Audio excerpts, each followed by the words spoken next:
Coming into your YouTube airwaves, it's Vaughn, the Statman, and welcome to the Stat Room. All right, guys, thank you for tuning in for another episode of the Stat Room. But guys, before I get into this video, guys, let me introduce myself. Guys, I am Vaughn the Statman. You can follow me on Twitter at Vaughn the Statman, and guys, check out the website, vaughnthestatman.com.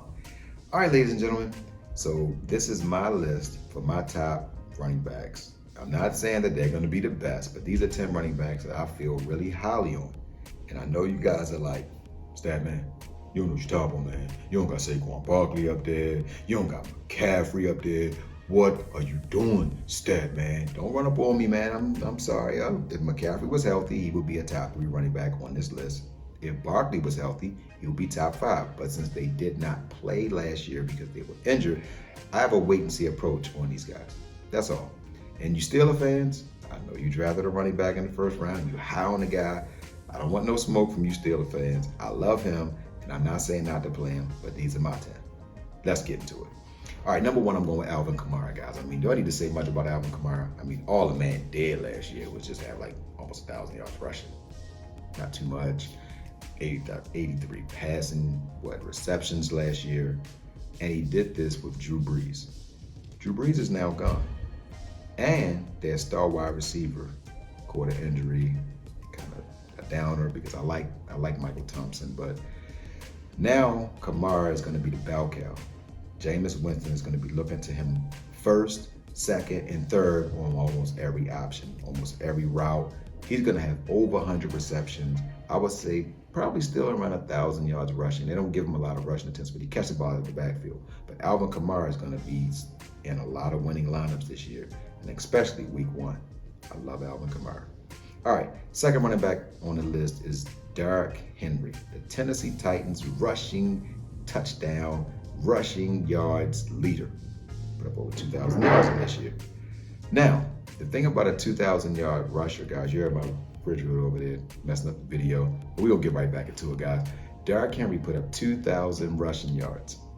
But if you look at what running backs do in their second season, they don't typically have those same numbers. Now, Derrick Henry had 17 rushing touchdowns last year. That's a lot. That's a touchdown a game. He did that in the 16-game season. I expect him to have even more because they're going to have Julio Jones and A.J. Brown at the 2 receiver positions, which means that they're going to be playing a lot of, guys going to be playing man with both safeties back. Derrick Henry's going to be running into a 7-man box. He could actually challenge this 2,000 yards again. Most guys don't, but since they got more explosive, I wouldn't be shocked if he balls again. Next, you got Cook. Now, Cook is my player who I believe is going to be the number 1 fantasy running back. When I mean number 1 fantasy running back, that's rushing and receiving yards. Last year, he had 1,500 plus rushing yards, and he also caught a bunch of balls out of the backfield. So a guy that can run the ball and catch a bunch of balls out of the backfield, and guys, he has 16 touchdowns in 14 games. So run him every week with confidence, because I have confidence that he's going to be in a lot of the winning lineups. Next, you got Jonathan Taylor, who was the rookie for the Indianapolis Colts last year. He split carries with Hines. Hines was the running back that caught the ball out of the backfield. But Taylor last year had 1,169 yards. And guys, check this out. Tell me, is this absurd for a rookie? He had 11 touchdowns, guys. He really know what he was doing. Now he's got a year under his belt in the NFL system. He's stronger, faster. He's going to catch the ball more. Oh, Hines, he's going to bail Carson Wentz out, and he's going to bail a lot of you out in your fantasy. Next, you got Chubb. Chubb is a running back that I absolutely love, and I absolutely hate him because I'm a Baltimore Ravens fan. He's in the division with my team, but he's a beast. He missed 4 games last year. He missed 4 games, and he still had 1,067 yards, and he had 12 touchdowns. What if he'd have played the whole season, guys? You're talking about 1,500 yards and 16 touchdowns. So this year, watch he get close to 2,000 yards, guys. He's my pick to be the rushing leader in the upcoming NFL season. Next, you got Dobbins, the Baltimore Ravens running back who has now been set free.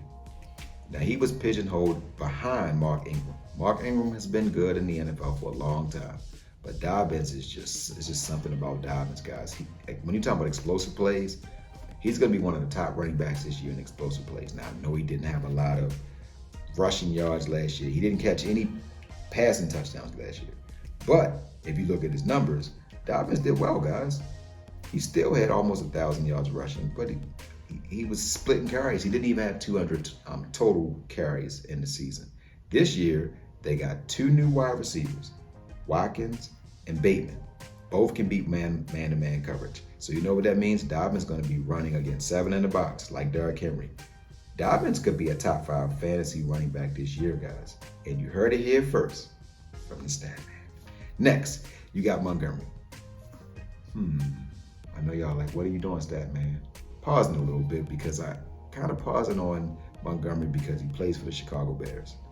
And the Chicago Bears got a new offensive coordinator. You know how that is so scary in fantasy because you don't know what they're going to do. But this young man is an absolute beast. He had 1,070 yards, 8 touchdowns. But will they give him the ball? If they give him the ball, he's going to give you fantasy stat points. He's going to give you wins week in and week out. But if they don't give him the ball, you'll be in the doghouse with the sucky face. Next, you got Gibson. He was the rookie running back for the Washington football team last year. Now, the Washington football team didn't do that bad.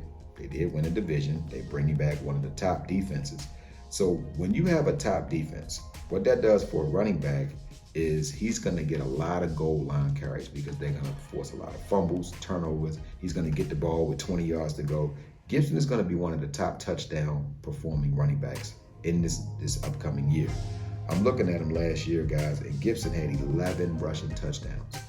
He had 797 yards rushing the ball, but 11 touchdowns, guys. This year, the defense is going to be even better because the whole defense came back. All 4 of them, you remember, on the Washington football team's defensive line, all 4 of them guys are first-round draft picks. That means all of those guys can ball. They got another year together. They got a cornerback in the draft. This guy, Gibson, is going to be someone that no one's going to pay attention to. He's going to win people a lot of money. So run him up with confidence. Last but not least is the main man, Aaron Jones. Aaron Jones got a lot of swagger, guys. I like this guy, man. This guy really balls out, man. He 1,104 yards. He had 9 touchdowns, but he's playing with Aaron Rodgers. He's playing with the GOAT, guys, one of the top players of all time. At home, I'm running Jones with confidence. Any game that Green Bay is predicted to win by more than 10 points, you want to run Jones because guess what happens when a team gets the lead? They run the ball. Simple. He's going to run the ball more this year. He's going to get more yards. I think he's going to be consistent this year. He's my breakout candidate this year, guys. He's my candidate to absolutely smash DFS. A lot of people don't play him on the road. I think he's going to have a phenomenal year. He's going to be more consistent. So that's it, guys. That's my top 10 players. So now, guys, stay tuned for my positive word. All right, guys, so my positive word for today is masculinity. Now, this is going out to the fathers out there.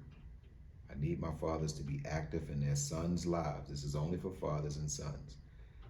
A lot of these young men out here are struggling because they don't have positive male role models, AKA fathers. So you got a lot of these young men that's being raised by women. Now, I commend you women because you're giving these kids love, they're loving, they're caring, but you can't teach that young man how to be a man. And the reason why the crime rate is up and why so many people are getting murdered is because they don't know how to express their feelings without being butthurt, basically. When you look at people who are very wealthy and they have their father in their life, they can have debates and they can have heated debates, but no one wants to get hurt. Most of the people are getting killed because someone says something, they couldn't handle it, and they want to kill somebody. That's not a sign of being masculine. When you are a masculine man, you can have those debates and say, you know what? He's not really attacking me. He's trying to help me. And he loves me because he wants me to be masculine. I'm going to leave it there, ladies and gentlemen. Enjoy your day. All right, thanks for watching the video, ladies and gentlemen. And if you want to be a stat, remember, hit that subscribe button and also share this video. Thank you, and welcome to the Stat Room.